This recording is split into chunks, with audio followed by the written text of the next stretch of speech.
മദ്യപിച്ച് ലക്കുകെട്ട് കഴിഞ്ഞാൽ വെറുതെ വഴക്കും പ്രശ്നങ്ങളും സൃഷ്ടിക്കുന്നവരുണ്ട്. മദ്യലഹരിയിലുള്ള സംഘർഷം അക്രമത്തിലും കൊലപാതകത്തിലും കലാശിക്കുന്നതാണ് പതിവ്. തൃശൂർ വാടാനപ്പള്ളിയിലുണ്ടായ കൊലപാതകത്തിലും വില്ലനായത് മദ്യമാണ്. തൃത്തല്ലൂരിലെ സ്വകാര്യ സ്ഥാപനത്തിൽ ജീവനക്കാരനായ അടൂർ സ്വദേശി അനിൽകുമാറാണ് കൊല്ലപ്പെട്ടത്.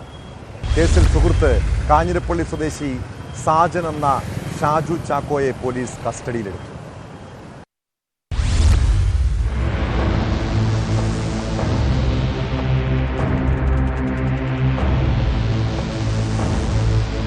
ചൊവ്വാഴ്ച രാത്രി 11:30യോടെയായിരുന്നു സംഭവം. താമസിച്ചിരുന്ന വീടിന്റെ ടെറസിലിരുന്ന് മദ്യപിക്കുന്നതിനിടയിൽ ഇരുവരും തമ്മിൽ വാക്കുതർക്കമുണ്ടായി. വാക്കുതർക്കത്തിനിടയിൽ കെട്ടിടത്തിന്റെ മുകളിൽ നിന്ന് അനിൽകുമാറിനെ താഴേക്ക് തള്ളിയിടുകയായിരുന്നെന്ന് പോലീസ് പറഞ്ഞു. തുടർന്ന് കല്ലുകൊണ്ട് തലക്കടിച്ചാണ് കൊലപ്പെടുത്തിയത്.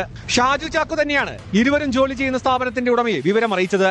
ഉടൻ തന്നെ ആംബുലൻസിൽ ഏങ്ങണ്ടിയൂരിലെ ആശുപത്രിയിൽ എത്തിച്ചെങ്കിലും അനിൽകുമാർ മരിച്ചിരുന്നു. ഇന്നലെ എന്ത് സംഭവിച്ചതെന്ന് വെച്ച് കഴിഞ്ഞാൽ ഒരു 11 മണിയോട് കൂടിയിട്ട് സാജൻ ആദ്യം പോലീസിലേക്ക് വിളിച്ചു പറയുകയും പിന്നീട് ചേട്ടനെ വിളിച്ച് പറഞ്ഞു, സുനിൽകുമാറിനെ വിളിച്ച് പറഞ്ഞു ഞാൻ ഇങ്ങനൊരു സംഭവം ഉണ്ടെന്നാണ്.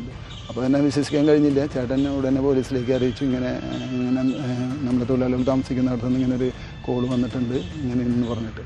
അപ്പോൾ ഓൾറെഡി പോലീസുകാർ ഇവിടെ എത്തുകയും ഇതിന് ശേഷം ചേട്ടനെ എത്തുകയും ചെയ്തു. ചേട്ടൻ ഇവിടെ താമസിക്കുന്നതുകൊണ്ട് കുറച്ച് ദൂരമാണ്. ചേട്ടൻ ഇവിടേക്ക് എത്തി കാര്യങ്ങൾ നോക്കുമ്പോൾ താഴെയാണ് ഈ അനികെടുക്കുന്നത്. കാഞ്ഞിരപ്പള്ളി സ്വദേശിയായ ഷാജു ചാക്കോയെ വാടാനപ്പള്ളി പോലീസ് സ്ഥലത്തെത്തി കസ്റ്റഡിയിലെടുത്തു. വിശദമായ ചോദ്യം ചെയ്യലിന് ശേഷം ഇയാളുടെ അറസ്റ്റ് രേഖപ്പെടുത്തി. തൃത്തല്ലൂർ മോള് ബസാറിലെ ഗോഡൌൺ ഡ്രൈവർമാരാണ് ഇരുവരും. സ്ഥാപനത്തിന്റെ പിന്നിലുള്ള വീട്ടിലാണ് ഇവർ താമസിച്ചിരുന്നത്. 40-കാരനായ അനിൽകുമാർ പത്തനംതിട്ട അടൂർ സ്വദേശിയാണ്.